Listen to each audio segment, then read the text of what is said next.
Shobit, may we start admission of participant, please? Yes, we are live now.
So we have a good number. Yes, Dr. Batterjee, I think we can start now.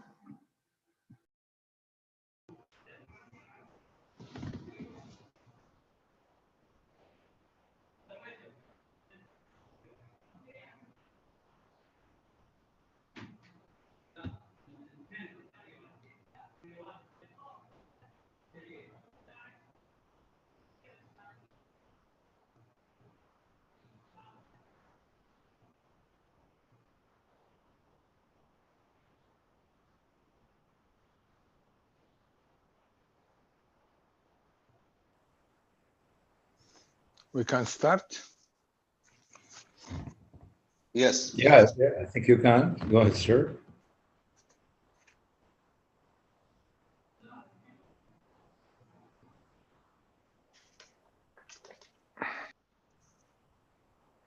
Dr. Yasser, can we start? Yes, please go ahead. Okay. Okay. Assalamu alaikum. I would like to welcome everybody to this interesting subject on the webinar, supported and sponsored by the Saudi German Hospital, our Academic Affairs Department. I am Dr. Batterjee, the head of Orthopedic Department in Saudi German Hospital Group, and also the head of the main department in Jeddah. Today, as usual, we are giving you a very interesting hot subject. Robotic surgery is something unique coming in our specialty. Orthopedic is a very dynamic subspecialty with a lot of subspecialties, and arthroplasty is one of them. And in the last few years, the robotic surgery is becoming the edge in the arthroplasty and also in the spine. And today we are addressing this subject, and we are inviting one of the eminent doctors who is performing robotic surgeries in his practice. I would like to introduce Dr. Gaurav Datta. Dr. Gaurav has his MBBS in Edinburgh in England, and he's completed his, this was in 2001, and completed his FRCS in 2008.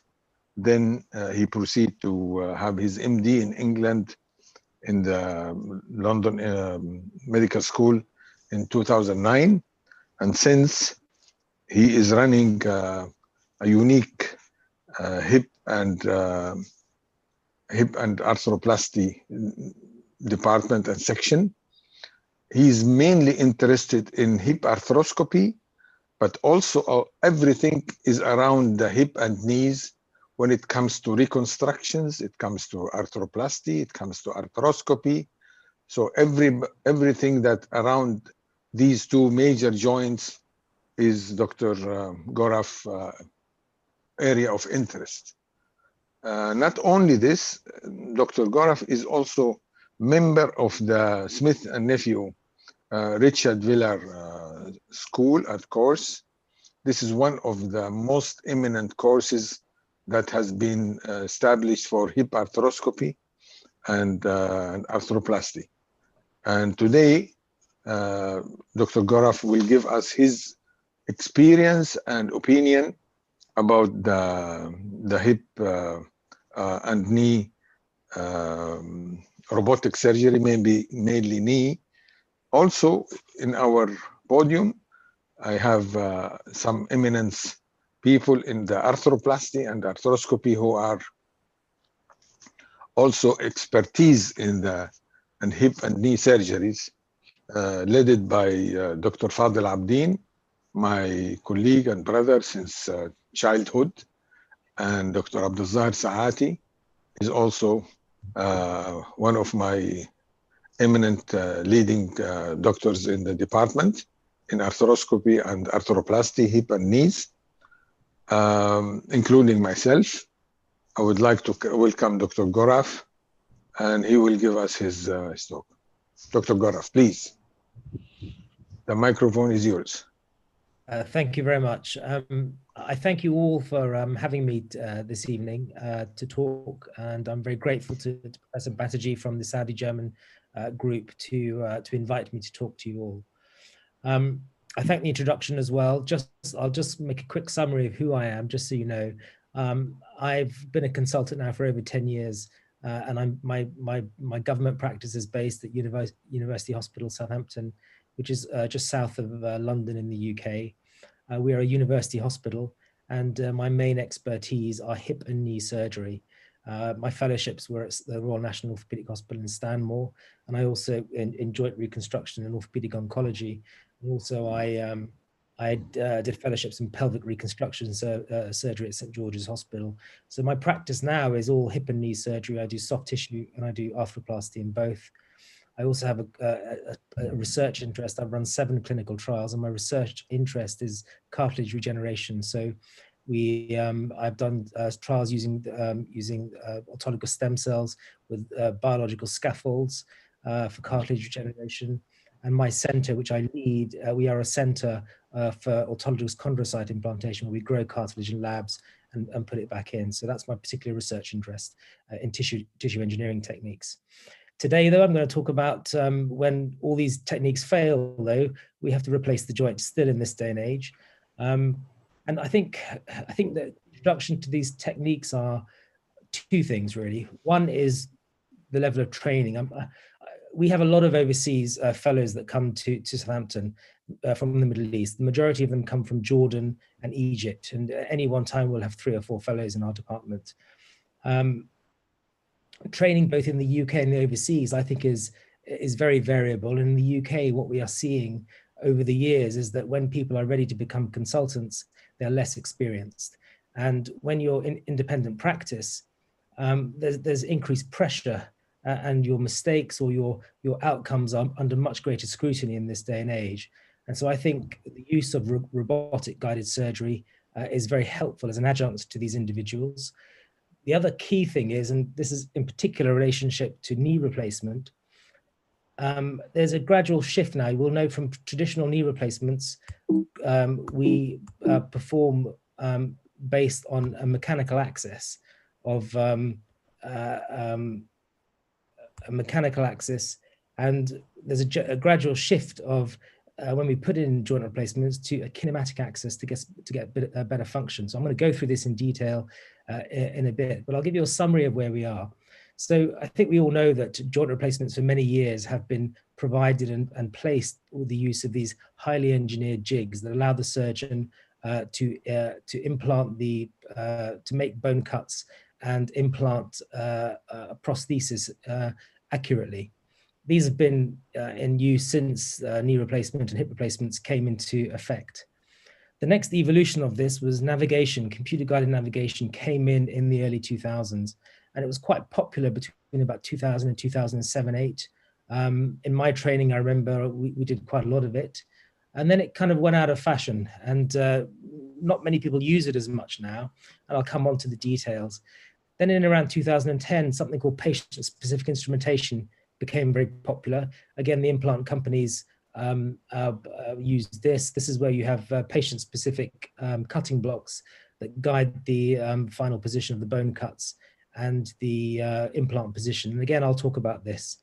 And now we're in the newest evolution of this, which is robotics. Now, robotics is I think the wrong term. I think it's computer-assisted surgery and robotic guided. I think that's the best use of the word. And this first came in around 2014-15. And I'm going to talk about the options that I've experienced, and I'm going to focus on the MAKO system because that's the one I use now.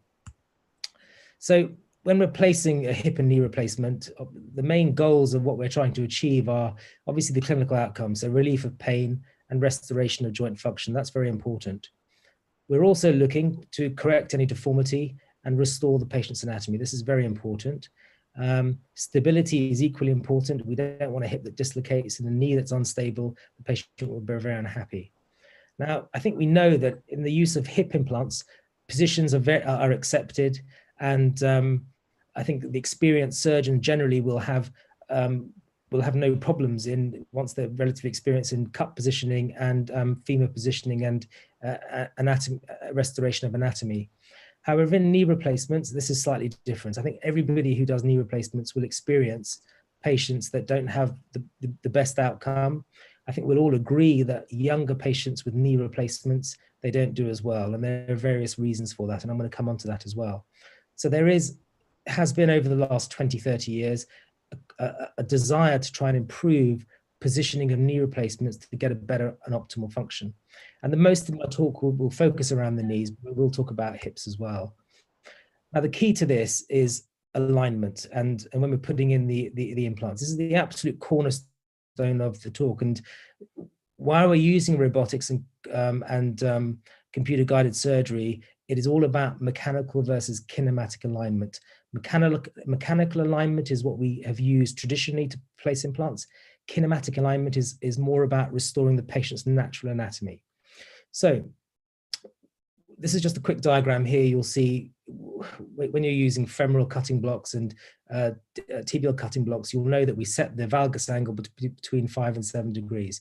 The reason for this is that the mechanical axis is about 7 degrees valgus off, or 7 degrees off the anatomic axis.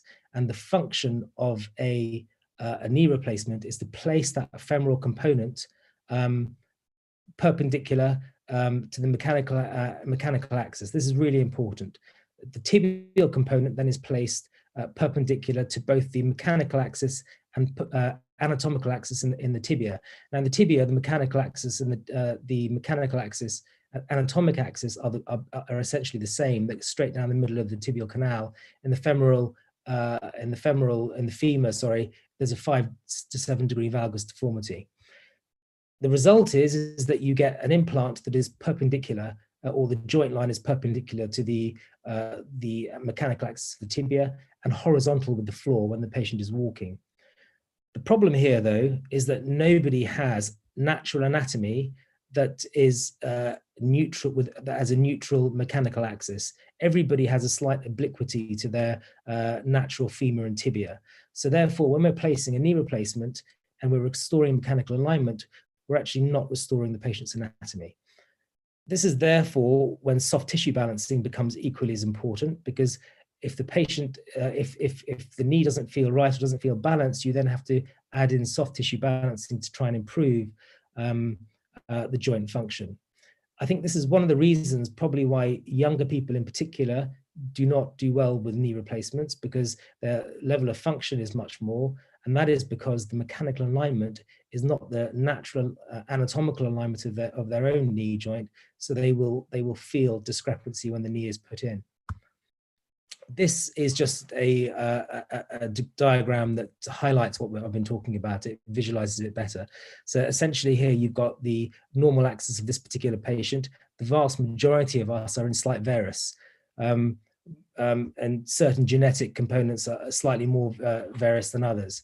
This you can see when we're doing a mechanical alignment cut, we are creating, if we're doing in a traditional knee replacement, we are performing cuts that are, although they're parallel or perpendicular to the joint line, it creates a trapezoidal gap. So when you place the knee implant in, you have a smaller gap on the medial side compared to the lateral side. This then requires, or the necessity to do significant soft tissue releases to adequately balance the knee. If you don't do these releases, you're going to have increased loading on the medial side, and therefore the patient will generally be unhappy or there'll be instability. So this is an example where the mechanical alignment may not, or restoration or creation of a mechanical alignment may not give you the optimal joint function. Not all of us, I mean, the vast majority of us, when we're doing a knee replacement, the pre-op planning will basically be an X-ray where we just see the femur and the tibia here. Very few of us actually do long leg alignment views and accurately measure and do our preoperative planning in order to accurately measure our degree of valgus for the femoral cuts and also for the tibia. And this is pretty standard. So there's always going to be a slight discrepancy of a few degrees of how you put the implant in. We're obviously aiming for that restoration of the mechanical axis, but this is not anatomical to the patient. So the engineered jigs that we use, they are all designed for mechanical axis restoration. So the instrumentation is there to allow to make bone cuts perpendicular to the mechanical axis. This is what we aim for. The trials that we use determine the implant suitability, but soft tissue balancing is very important as well, just to correct if that trapezoidal gap that I showed you. The soft tissue balancing is very important to correct tightness, which is most commonly medially. These cutting blocks, I'm sure, are very, very familiar to you all. This is a striker system where we use the cutting blocks to guide us in reference to make these engineered bone cuts. And there is a degree of surgical skill involved in this process. And I think the most important thing, by and large, for the straightforward knee replacement, generally, it's adequate in most patients. So this is an example of the most common type of deformity we'll see if we're doing a total knee replacement: slight varus deformity, medial compartment arthritis. There's no real soft tissue balancing deformity to correct here, probably a tight MCL here, and then with bone cuts that are perpendicular to the mechanical axis, we can then achieve a decent function here. However, when things get a bit more difficult, then it can be more challenging. Now, this is a case I did just actually the other week, where there's a marked varus deformity here. There's a very tight MCL. You can see there's a lot of osteophyte around the MCL. I think this patient had, in fact, had a previous medial collateral ligament reconstruction many years ago. Now, this is where conventional jigs, they make life a lot harder for us, and potentially, you know, the outcome cannot be as good. Now, in this particular patient, I've managed to restore the mechanical axis, but the implant is in slight varus, but it's not optimal. It could be better. I think this patient has a straight leg now. There was no instability, but this is a much more challenging procedure to do using engineered jigs. And when there are other tools available, for example, computer-guided surgery, it makes this type of procedure much easier. So outcomes are very important. Now, in the UK, in the last 10 years or so, we have something called an ODEP rating. This is the Orthopedic Data Evaluation Panel rating, and this tells us implant survival. So there's a website that you can go on, and I'd advise you, if you are interested in looking at how implants fare, if you just type in Orthopedic Data Evaluation Panel, you can then do a search on any implant that's in the use in the world, and you can get a rating on the implant. Currently, the ODEP rating is out to 13 years. So the best implant will be something called 13A star, where the revision rate is less than 5% at 13 years. We're also now subject in the UK to joint registry. So every surgeon doing hip and knee replacements has their own data on a joint registry, and if we have failures as surgeons, we are exposed, and we get nasty letters written to us from the registries. Complications are obviously very important, but I think we all understand, we've all seen those patients with conventional knee replacements. We all have a small population of patients who are slightly unhappy with the knees. Either they're not happy with the feel, they may feel slight instability. Younger patients in particular don't have the best function, and this is why we're all very cautious about performing knee replacements in younger people. And the main reason for that is that conventional knee replacements do not restore their kinematic axis, and this is the key. So this has led in the last number of years to see how we can improve. And it's really important we can improve to try and improve these outcomes. And that's the main reason for this. So I'm going to open the concept of kinematic alignment. So kinematic alignment is there to restore the natural anatomy of the patient. I think we all agree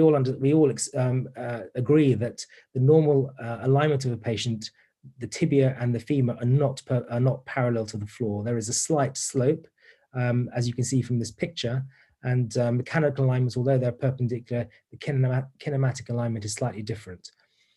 The other key with kinematic alignment is that you're taking as little bone as possible. The thickness of bone resection and cartilage resection should be exactly matched with the implant to improve function. Positioning obviously must be at the level of the joint lines, and the surgeon must be very careful not to try and overcorrect. So there is a safe limit of correction where one can define how much varus or valgus one puts the implant in.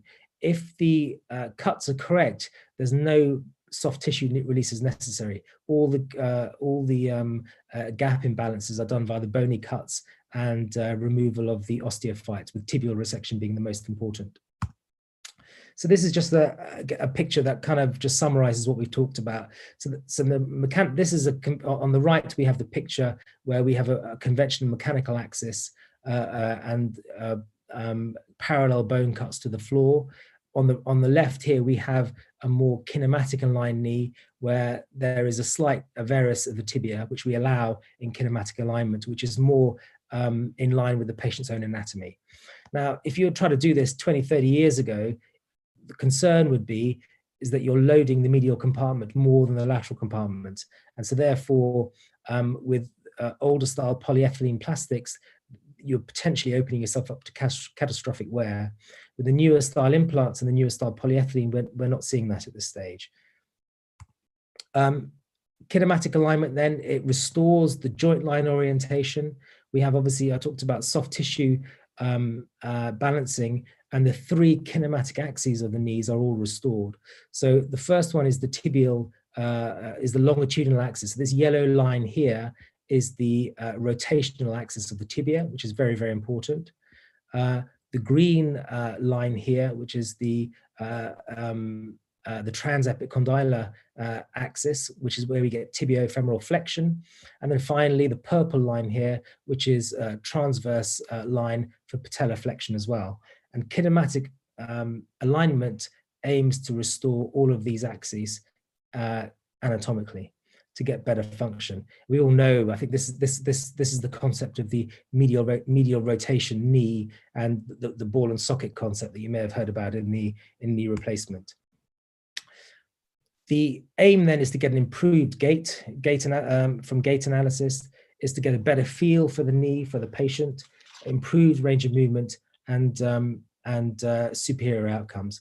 All of this has been demonstrated in terms of meta-analysis. There's no study that's shown a worse outcome using kinematic alignment versus mechanical alignment, and many studies show superior outcomes using kinematic alignment rather than mechanical alignment in the knee. So how does one achieve kinematic alignment? Now, one way, which I'm not going to go into too much detail, is using caliper verification. So this is using conventional engineered jigs, but then you're having to accurately measure with calipers, with the trials, with the bone cuts, your axes. This is actually technically not easy. And I'll be honest with you, not many people use this. So the conventional ways of achieving kinematic alignment are using computer-assisted surgery. This is using navigation with or without robotics, or using patient-specific instrumentation. And I'm going to talk about this, and this is going to be the crux of my talk now. So navigation is nothing new. Robotics is an evolution of navigation, and navigation has been around for almost 20 years now. The concept is the same. All the major companies had the navigation options, and they're all work in pretty much the same ways. What you place is you place sensors in the tibia and the femur. These must be placed in the bone, so you have two pins placed in the tibia and two placed in the femur, and these are referencing points that synchronize with the capture on the computer system. The reason why you have to drill pins into the bone is that they're fixed reference points, so nothing moves during the verification process. And then what happens after that? Once you've set up the system up, you achieve multiple reference points in the knee that then communicates with the software program and then allows you to guide your implant position. So this is the example of the Braun system, where on the reference points, once the knee has been accepted by the computer, and once the computer has recognized all points of the knee, it will then work out the optimal implant positioning and work out the resection in each of the 4 compartments. So resection from the tibia on the median lateral side, and resection from the femur on the median lateral side. This will then also guide the rotation of the components as well, and it will allow and indicate or allow the surgeon to adjust this to then achieve the final positioning of the implant. Once that's done, the pin placement is made, and then the cutting blocks are applied, and then the operation is performed in the normal way. Navigation is a bit more crude in the hip. I'm just going to put one slide on this, but there have been navigation systems in the hip as well that have been used for acetabular placement. Again, X-fix pins are put in the pelvis and in the femur, and this guides cut placement in terms of inclination and antiversion, 45 degrees and 20 degrees of antiversion. I've used these a bit in my training, but navigation in the hip has been nowhere near adopted as well as the knee. So why hasn't navigation been adopted? Well, all the major companies provided it.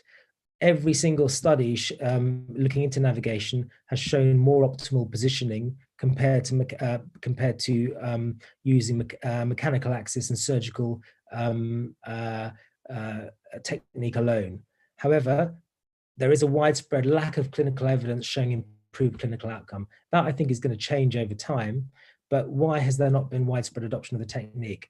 I personally think the reason is it's quite time consuming. It adds a lot of extra steps to the procedure, which many surgeons probably have not been happy with. Therefore, it's caused increased operative times, and the cost in many units has stopped it being widely adopted.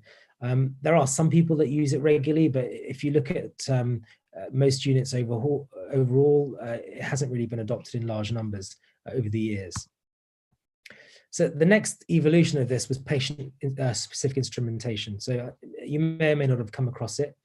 What these are manufactured cutting blocks that are specific to the patient's own anatomy. And the 2 cuts are the tibial cut and the distal femoral cut. Everything else is the traditional instrumentation used in the knee replacement, but there are specifically those 2 jigs, the tibia and the distal femur, are made specific to the anatomy of the patient. Again, all the major suppliers have their own versions of this. Some will use CT scans, others will use MRI scans, but it's crucial that the patient will have a pre-op imaging to determine optimal implant positioning. Generally, it will go to the company headquarters. They will come up with the surgical plan, which will then be sent back to the surgeon to approve prior to the manufacturing of the jigs. The advantages of this potentially are less instrumentation. There's no breach of the femoral or tibial canal, so therefore, in theory, there's less bleeding, and in theory maybe less pain as well from the patient. So this is what the jigs look like. The surgical plan, this is for a partial knee replacement, not a total knee replacement, but the company, this is the Zimmer system. They will send you the plan of the patient with the implant in there, and you will have to approve the plan. If you look on the right, it hasn't come out very clearly, but you can adjust the plan to adjust the varus valgus position of the implant if you want, or the rotation of the tibia, and then send it back to them for approval. Once it's approved, they will engineer these plastic cutting blocks, which are sterilized, and then you'll use that on the patient. So at surgery, then you place the pin placement for the distal femoral cut, and then you make a distal femoral cut, and then apply the 5-in-1 cutting block as normal. And on the tibia, exactly the same. The jig is applied for pin placement, and then you apply your tibial jig here for normal cutting alignment. Now, my own experience, and I think many have said the same, is that the patient-specific instrumentation actually is not as accurate as it says it is. Certainly when I've used it in my practice for patients with significant deformity, for example, previous femoral fractures, when I've done the operation, I've found that I've had to recut the bone because the cuts were inaccurate. Different systems require different imaging protocols. So this can be very confusing because some use CT, some use MRI. And if a hospital is using different implants or different manufacturers, it means they'll have to upload different software. So this does cause a problem for radiology and imaging department. One of the other problems is that the patient bears the extra cost of the cutting blocks and the imaging. And so for insurance companies or for other paying structures, it becomes difficult to get the funding approved. We also have seen over the years some manufacturers have withdrawn their systems because they were not successful. Stryker was the obvious one. They withdrew theirs in 2013-14 because they were having a lot of failures. So there have been issues with it. The meta-analysis with PSI has shown there is decreased blood loss using patient-specific instrumentation, but there's no clinical improvement, and certainly no reduced operating time. In theory, you would expect to have a shorter operating time, but in practice it's not, because you have to go back and recheck everything if you're not happy with it. And as I say, my own experience is that I found it inaccurate, and most of the people I know don't use it. So this has now led us to the current, which is where we are, and that is robotics. And I think the first thing with robotics is that you have to be very cautious in this field. These systems are marketed very heavily by the implant companies, and it's very important to look at the marketing, but also look at the evidence behind these, because unless you do that, you may then go down a route that you don't want to go. Some robotic systems, I think personally, are glorified navigation systems, and they're not robotic at all. So again, you've got to be careful. I think it's very important. And that's where it becomes really important to draw on the experience of others who've used these systems and get other people's views. Because they're not all the same. So I'm going to talk about, these are the four main manufacturers, Stryker, Smith & Nephew, Zimmer, and DePuy. The MAKO system, which is the Stryker one, I'll talk about that in depth. I have experience of that. The Navio system is Smith & Nephew. I've used that as well. That was actually the first out of all of these that came out in 2014. The Rosa system from Zimmer has come out very recently in the last year or so. And the DePuy system, the Velis, is due to come out. I think it's coming out later this year. Hasn't come out as yet. So the Navio is the one I'll talk about first. This is the cheapest system and probably the most simplest in terms of setup. Essentially, you can see here, it looks a bit like a navigation system. You've got a base unit here with the computer screen. You've got the capture plate, and then everything you do is on a handheld instrument with a burr. And this is a 4mm burr that's attached to the handheld drill. It's used for total knee replacement and unicompartmental knee replacement. There's no robotic arm, as you can see, and there is no preoperative imaging needed. So everything is done interoperatively to reference. So just in the same way as navigation, pins are placed both in the tibia and the femur. You have these referencing sensors that communicate with the computer, and what you're doing is doing multiple reference points. You have to identify the hip center, the ankle center, you're taking the patient through normal range of movement which enables the computer to identify the anatomical and mechanical axes. And then once you've done all your referencing points, the computer then recognizes the knee, and that's when you start to play around with the software for optimal implant positioning. And you can see on the femur here, it will guide placement of the femoral jig, and on the tibia, it will guide implant positioning and placement of the jig here. You then get the handheld device now. Now, if you're doing a partial knee replacement, all the cuts are done with a burr. If you're doing a total knee replacement, all it does is place the pin placements. You then put the cutting blocks on to make the final cuts for the bone. So this is an example here. So this is the tibial cut here, guided by the pin position. You then place the tibial jig on and make the cuts. For the femur, again, it's guiding femoral placement for the pins. You then place the femoral cutting block on, and you do your normal 4-in-1 or 5-in-1 cuts. For partial knee replacement, it's slightly different. The burr will do all the bone cutting for you. Now, in my experience, because it's only a 4mm burr, you're holding this burr for literally an hour making all the cuts, and because there's no robotic arm, you end up with a very tired arm, trust me. So I didn't really enjoy using this. What I found with the Navio system is that it was a markedly increased operating time. It was probably 3 times my usual time for a unicompartmental knee replacement. It was massively hindered by the fact there's no robotic arm. They have no patent for the robotic arm, so that it's not likely to come in the future. I personally was not impressed with the accuracy of the implant. There is no preoperative imaging referencing, so I think that's a major issue for it. And as I said, a burr is used for unicompartmental knee replacement, which takes a very, very long time. For total knee replacement, the system guides jig placement, then you make your saw cuts in the normal way. So another new system is the Zimmer system, the ROSA. ROSA stands for Robotic Surgical Assistant. And this is, as I say, a new system they've introduced. It's only for the knee, although Zimmer has a ROSA system also for the spine and also for the brain, for neurosurgery, although I understand the brain system was withdrawn at the end of last year. No CTs are needed, so just two-dimensional radiographs are needed for this. And the key thing with the ROSA is that, again, it's not truly a robotic. Although there is a robotic arm, you can see here, all the robotic arm does is place the jig for you. And then after that, everything else is standard. So like all systems, navigational robotics, again, you're placing pins in the femur and the tibia. These arrays then communicate with the computer system.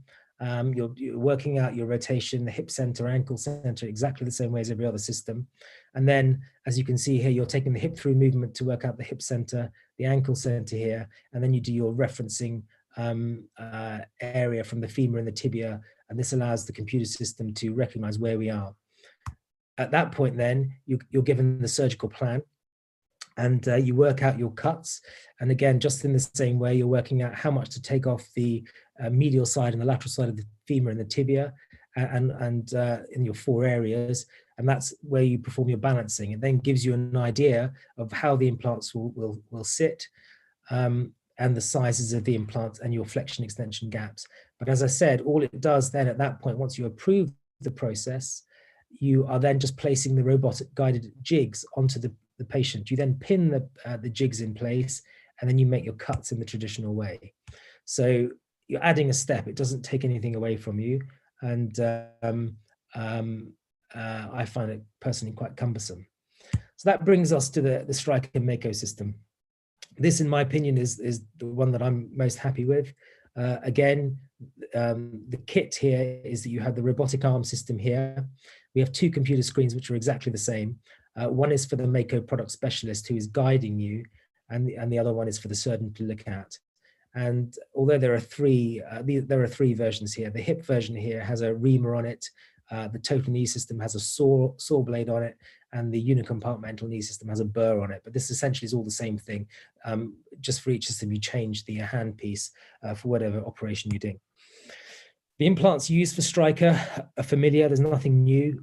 For total knee replacement, it's the Stryker Triathlon. I mentioned about the ODEP rating earlier. The Stryker Triathlon is a 13A star implant at the moment. and it comes in both cemented and uncemented versions. I use both depending on what the patient's bone is like. Unicompartmental knee replacement is the Stryker Restoris, and for hips, you've got the traditional Trident cup for the acetabulum, and if you want to cement the stem, it's an extra stem, or if you don't want to use cement, you can use the Accolade stem, and these are all 13A star rated on the ODEP rating. So they're very, they've been around a while, at least 15 years, and they have pretty good clinical data.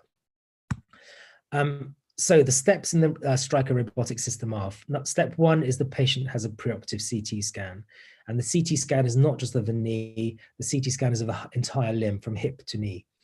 Then once the CT is performed, that goes to their headquarters in the USA, and the company themselves will produce the software guidance, which then the CT scan is uploaded to the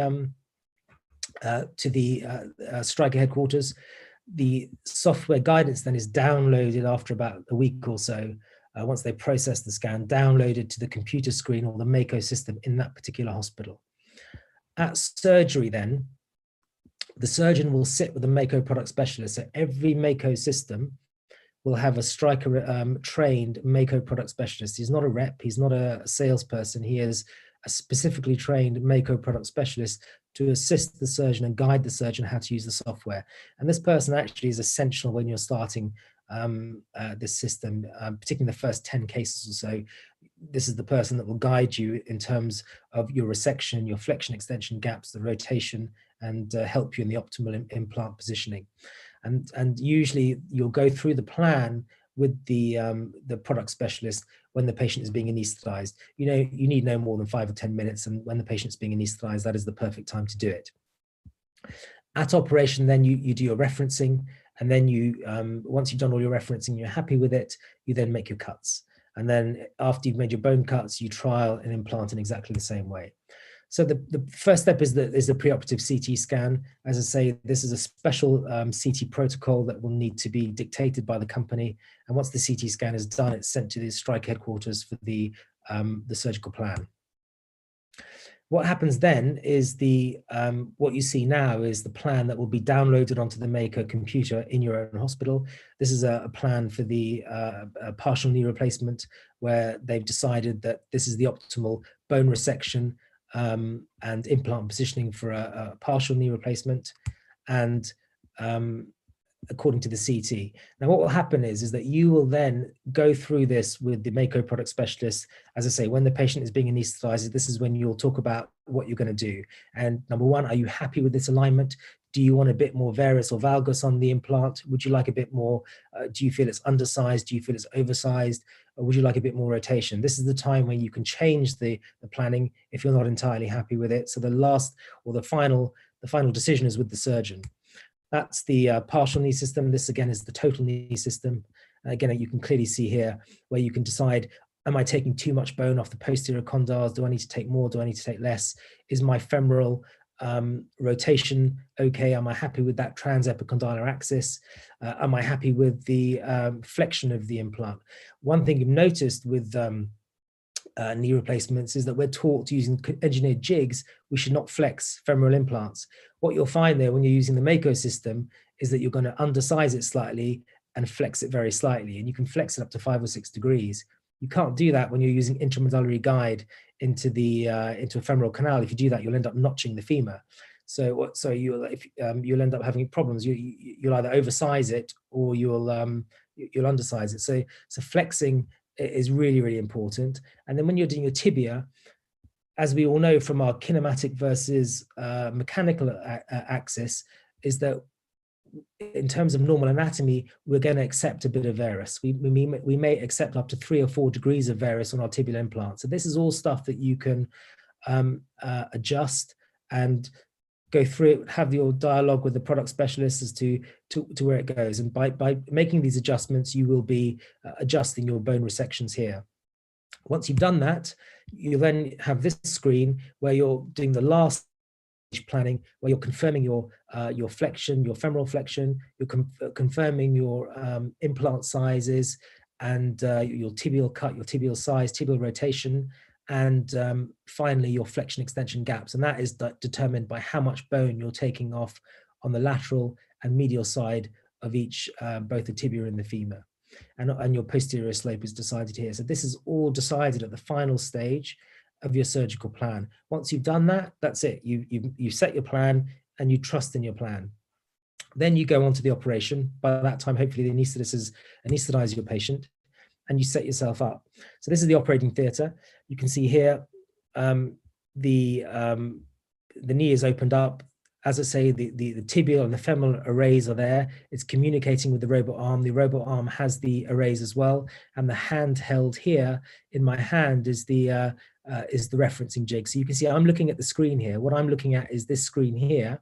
And all these dots you see here are all the referencing points. This is allowing me to confirm the referencing points on the knee, here on the femur, on the femoral condyle, and it tells the computer where the knee is in relation to the visuospatial, the spatial awareness and the spatial orientation.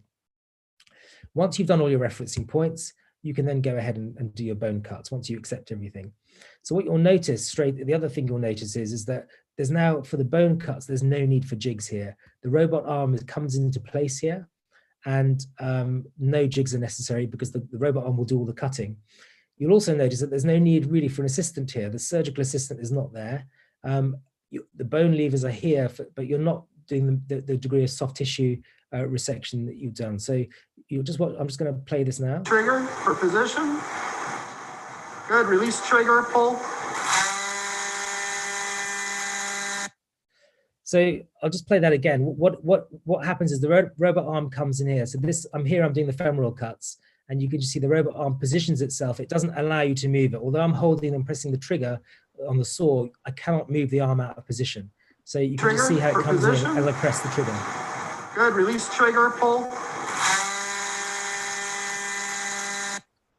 Okay. Trigger. So what I'm looking at, what I didn't see here, is I'm looking at this screen here. So when I'm making the bone cut, on the computer model, it's telling me how much bone I'm cutting. So I'm not guided by looking at the patient themselves. I'm guided by looking at the computer screen. So if you watch here now, you'll see the green is how much bone we're cutting here.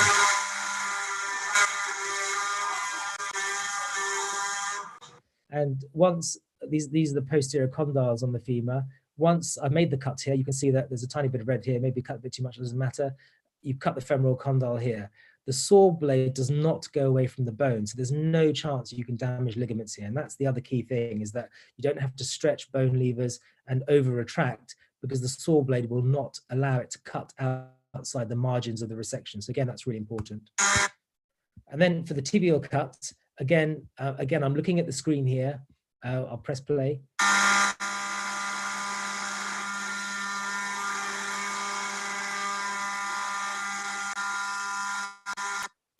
So again, all we're doing is the robot arm is in position, and I'm guided by on the computer screen. Once everything is green, is white, then I've made the cut. And as I say, it will not allow us to cut outside the parameters. So therefore, you cannot cut the if you're doing it, you cannot cut the posterior cruciate ligament, and you cannot cut the medial lateral structures. It just won't allow the blade to go like that. So again, that's a real strength of the system.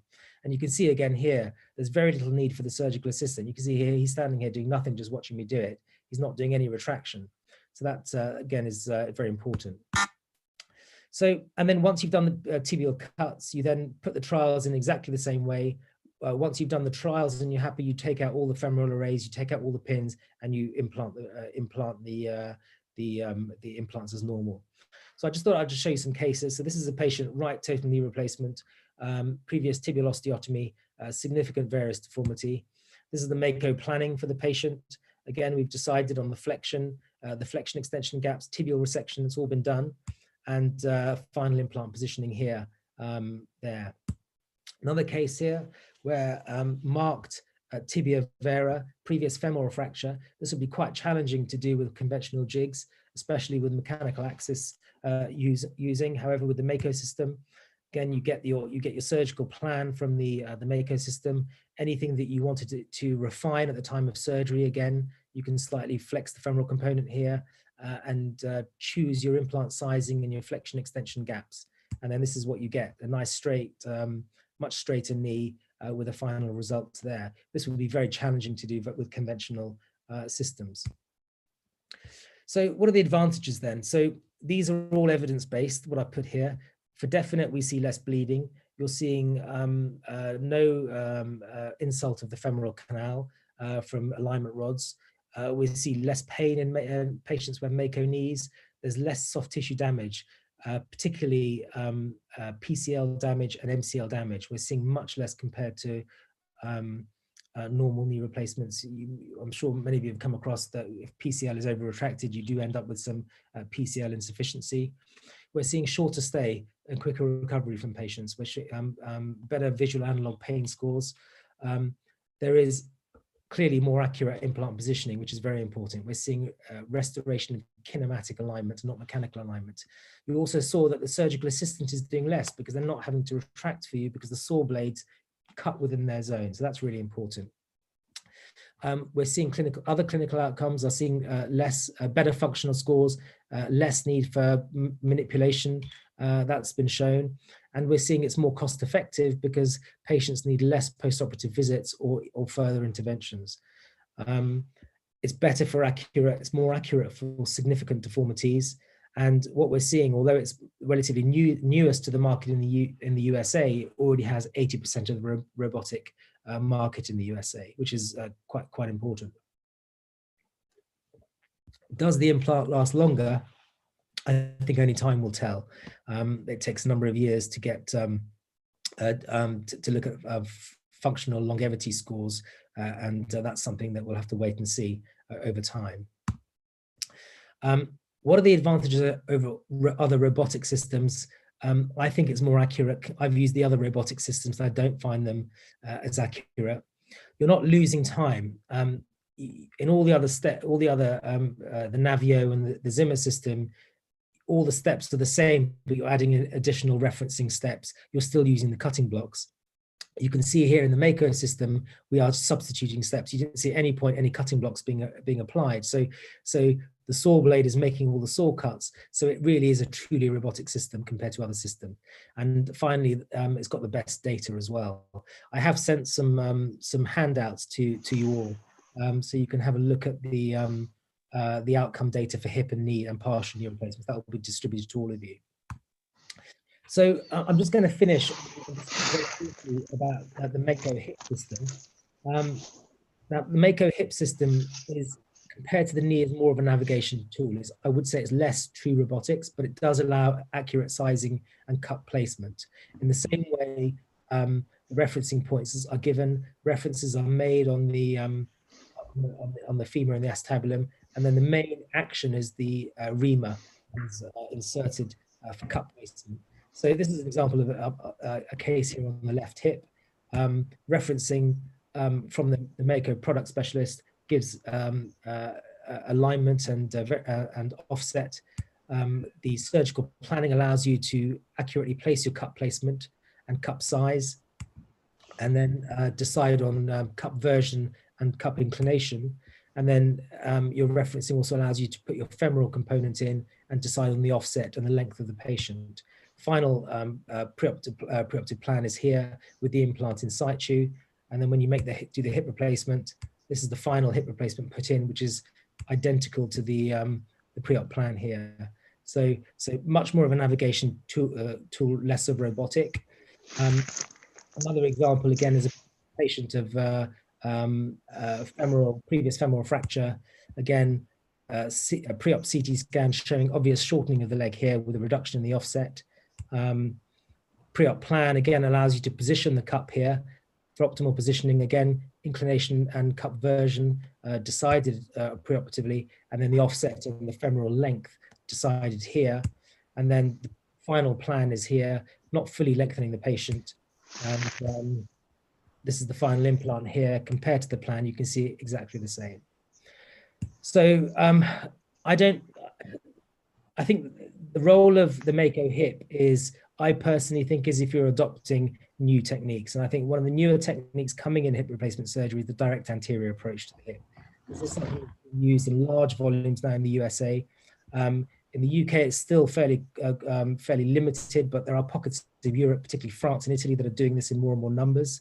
It's a truly internervous plane on the femoral nerve and the superior gluteal nerve. So the superficial dissection is between sartorius and tensor fasciae lata. The deep structures are rectus femoris and gluteus medius. And I think if one is using MAKO in the hip, I think if one is looking to adopt the direct anterior approach, I think this is the ideal way to use it. There are some pitfalls. There is a very steep learning curve with it. It is a longer operating time, but we are seeing larger numbers used in the USA. What we are seeing now is that there is a better functional recovery in total hip replacement. Some units are using it for day case hip replacement, and we are seeing less blood loss. So to summarize then, I thank you for having me today and let's talk about it. I think the key concepts to think about are mechanical versus kinematic alignment in knee replacement. The MAKO system is the truly robotic system that achieves kinematic alignment. And I think the evidence now backs it up. And if you're thinking about the hip and thinking about adopting something like a direct anterior approach, I think you must use a navigation system with it. So thank you very much.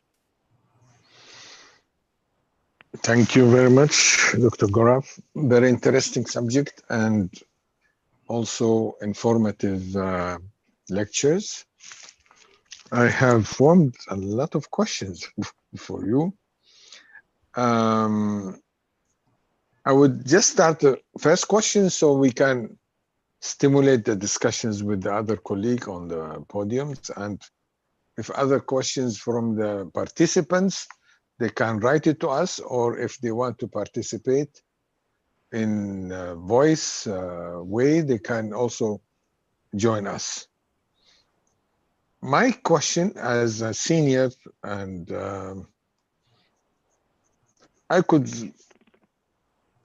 if I want to prescribe myself, also I am a very semi-robotic surgeon. So my cuts are very precise. And I would ask myself, if I want to purchase this robotic machines, why should I, if I am a good surgeon, and most of us are good surgeons when it comes to arthroplasty, we are considering this ourselves, at least. Why should I buy a new expensive machine where I am doing the surgery in a lesser time? Some of my surgeons, they are doing it in 45 minutes. Why should I buy a robotic? This is a question that comes all the time in my mind. What's your answer? Okay, so I think this is exactly the same question I ask myself as well when I've adopted technologies. And I think the first thing is that I've given you examples of using other robotic systems, the Navio, patient-specific instrumentation, where actually it was ineffective. Operating times were longer, and I didn't think the accuracy was achieved. So that's number one. I think it's really important that you have, if you're going to look at the system, is get the right system. The next answer then is the MAKO system, I believe, from my experience, is the right system. In terms of operating time, I think any experienced surgeon wants to be aiming to do their knee replacement in under an hour. I achieved that after my third or fourth MAKO, that, you know, I got back to my normal operating time with a knee replacement relatively quickly within 5 cases. So that extra time was not lost. What I did notice though, was that my patients had a marked improved outcome. So I think, you know, your x-rays, if you're an experienced surgeon, your x-rays are not going to look that different. Okay, so that's one thing. If you're an experienced knee replacement surgeon, your patients will notice the difference. You'll have less hemarthrosis post-operatively. You'll notice they have a quicker recovery. And that is quite striking, that you will actually notice that your patients are recovering quicker and they're happier quicker. We all know how painful knee replacements are. We also know the first 48 hours for patients with knee replacements, they don't like you, they don't like it because it's sore, the knee is very painful. But what you do unquestionably see is a quicker recovery. But the hemarthrosis is the same and the incision is the same. What is the outcome? What is the difference in the outcome? What makes the robotic in terms of the hemarthrosis and in terms of the incision? Because the incision, you are making the incision as a surgeon. Yeah, so what you're not doing though is you're not insulting the femoral canal. So you're not putting the alignment rods down the femoral canal. So sometimes you get bleeding from that. The second thing is, in terms of pain, is you're not stretching or retracting to the same level. So you're not retracting the MCL and the PCL. So you're not stretching the soft tissue structures. And it must be that has an important factor in postoperative pain as well. Okay.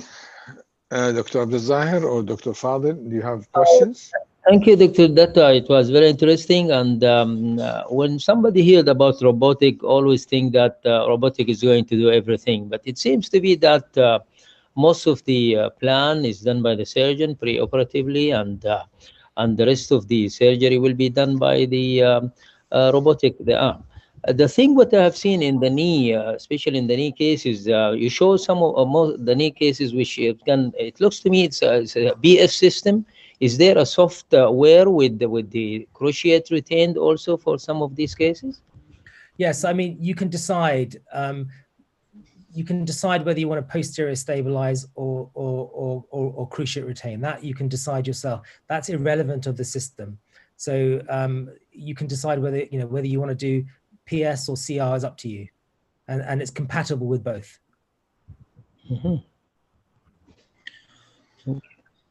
Yeah. Some people decide. Some people have a preference from posterior cruciate retaining. Some people like to sacrifice. There's the system is there to allow you to use either, depending on what you want to do. Yeah.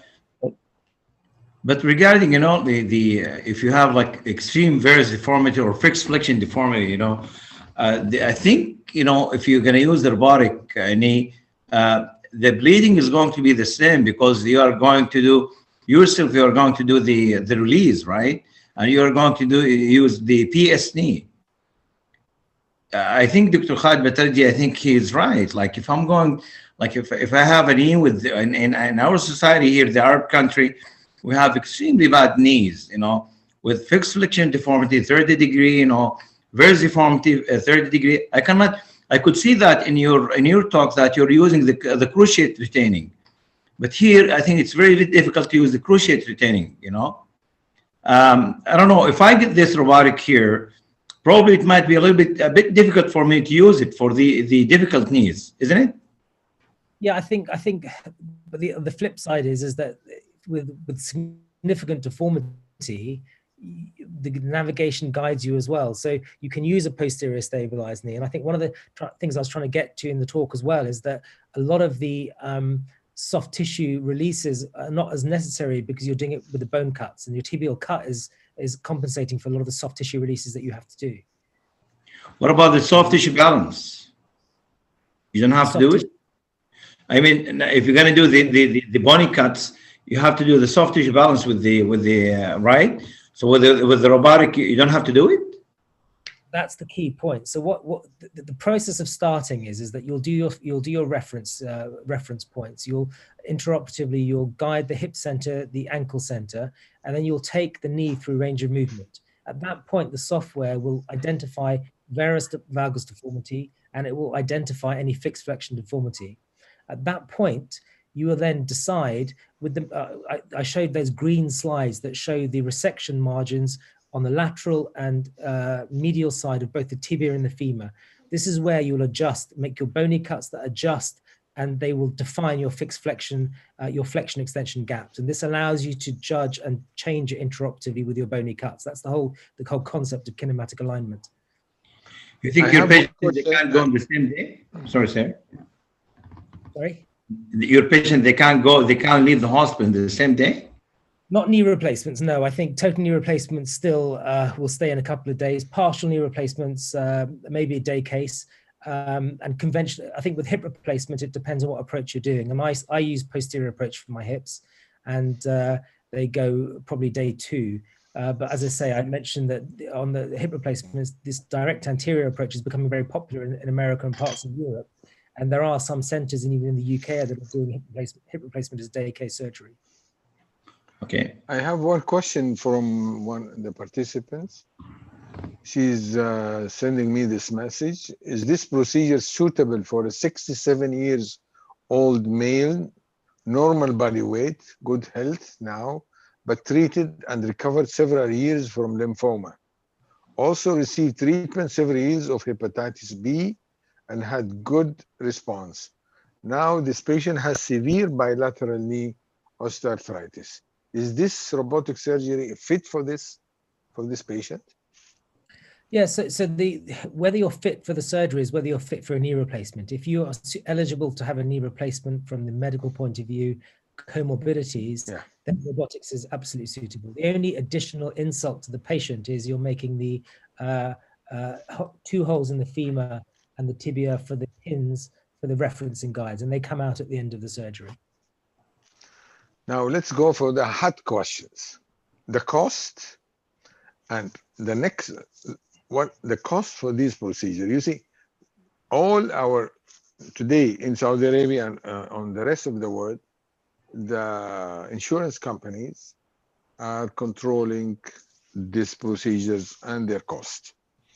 In Saudi Arabia, most of the insurance company does not cover the robotic surgeries.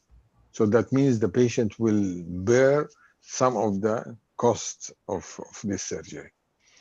I don't know what is in the UK about the cost there, but it's definitely, it will be double or triple the cost in Saudi Arabia if somebody is using. I know some government and hospital in King Sultan Humanitarian Center is using the robotic surgery.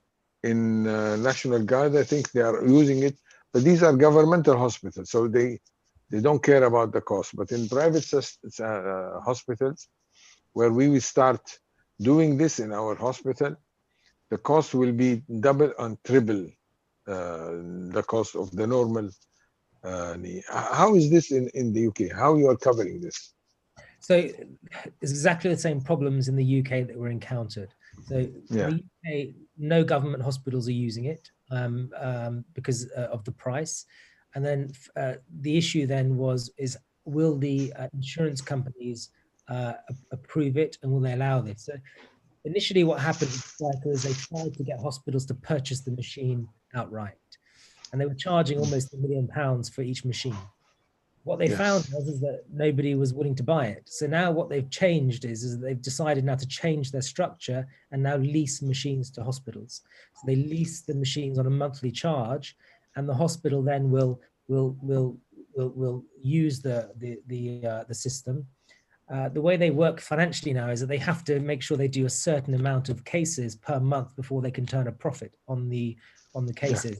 But the lease model, I think, is much better. It means the hospital is not tied in financially longer term, because as you know, there will be technology coming in the future that will supersede this, which is obvious. 5-10 years, there'll be something else that comes along that will be better than this.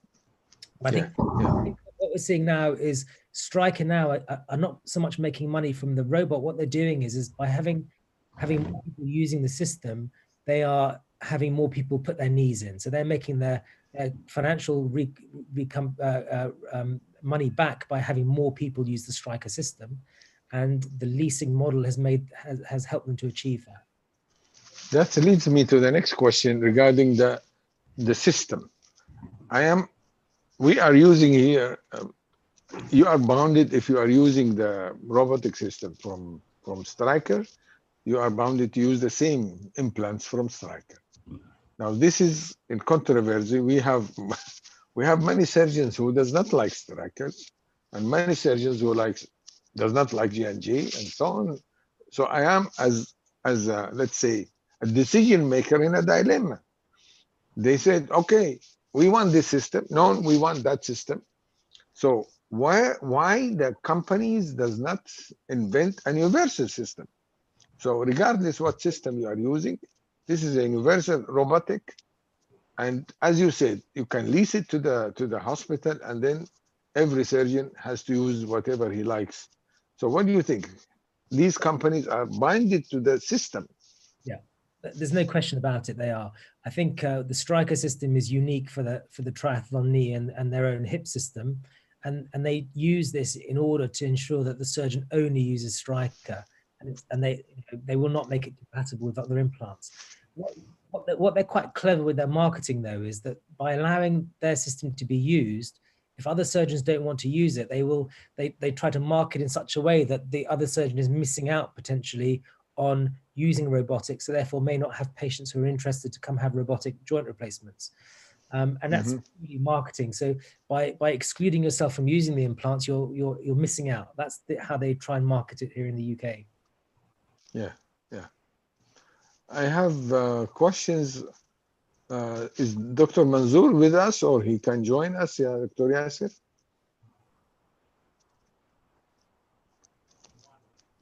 Okay, I have another question here from a colleague, and he's asking how much time you are using the for the robotic TKR. So my average operating time for a knee replacement is 50 minutes without using robotic TKR. And after 5 robotic MAKO knees, I was back down to 50 minutes. Okay. Cementless, right? Cementless? Cemented and cementless is for me the same time because I cement and I close as I'm cementing. So and I use a drain, so it's the same time. Assuming would you really recommend the robotic surgery because of the better outcome and less pain and better, let's say, kinematic loading of the knee joint? But still, we don't have a long-term results of how long these, whether it is the kinematic or the longevity of the implants itself. No, you're correct. I think that data will probably not come for at least 5 or 10 years minimum. So exactly, as you know, with implant survivors, it takes time.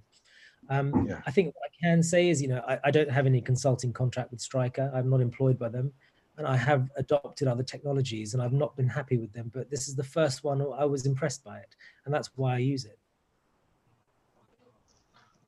Dr. Datta, do you find it the MAKO system more helpful in hip surgery, hip arthroplasty, or the knee is easier for you? I don't start with the learning curve. No, I don't find it as helpful for the hip. I think for the hip, it's a purely navigation system, and I'll be honest, it does slow me down. The only thing, I mean, I look to evolve my practice, and I was planning on employing the direct anterior approach this year before COVID, and I was using it specifically, I think, for navigation for DAA. I think there's a real demand for that. I think if you do a standard posterolateral approach, it probably won't help you as much to be an experienced arthroplasty. The real advantage for the knee, not so much for the hip experience. I think it's some sort like it's as a developed navigation system, isn't it? Like the robot, because as we said, as we have seen, like the cuts, the robot is not doing it by himself. So you are leading the cuts and you're watching it, and that's happening with the navigation, right? It's slightly different. I mean, the thing is that what I can't demonstrate. They call it haptic feedback. So what's happening is my hand is on the trigger, and then the robot arm is guiding the saw blade in to make the cut. And when that's happening, you cannot move it around. Whereas navigation is different. Navigation, you can move your arm wherever you want. And then what happens, the saw blade locks into place, and then the saw engages. That is truly robotic assisted. That system you don't see in the Zimmer or the Smith & Nephew system. Mm-hmm. What I have used the Stryker, you just pull the trigger. The arm is fixed. You cannot move it. It has been, let's say, set up, and it makes its cut. You cannot move it. You cannot move it in any directions. You just push the trigger, whether it is a saw or it is a drill. You just push the trigger. And you're watching the screen, isn't it? You're watching the screen. Yes, you are watching the screen to see how far the trigger, the blades cut the green surfaces until it's becoming white. I think this is. Also the Stryker is a let's say a better model for the robotic surgery so far. Yeah, it's a very good idea because I could see that. I think he's watching only the screen. That's a very good thing, you know. And you don't need assistance. You don't need assistance. That's good. Yeah, less chance of infection. That's a good thing. Yeah. Okay. There's no one to shout out there in the theatre. Yeah. Okay. If there is no more questions, Dr. we have Yasser, we have a question about the average time of the procedure. we have What said is the this. average time? It has been Yes. said that 50 minutes after the learning curve, it is normal. Of 5 cases, you come back to the 50 minutes. So it is as it is by the normal TKR. So from 5 hours to 50 minutes, huh? Yeah. To start with. Not okay. More questions from the side of the participants? I think we are done. We are done. Okay. I would like just to thank Dr. Data for these really informative lectures that you have given to us, and hope that you have enjoyed being with us for this 1 hour. And we will be glad to host you in our hospital after the Corona period is over. Thank you very much. And Thank you very I much. thank Dr. Fadil and Dr. Abdul Zahir for their interesting questions also. Thank you very much and good night. Have a nice day. Good night. Thank you very much. Okay.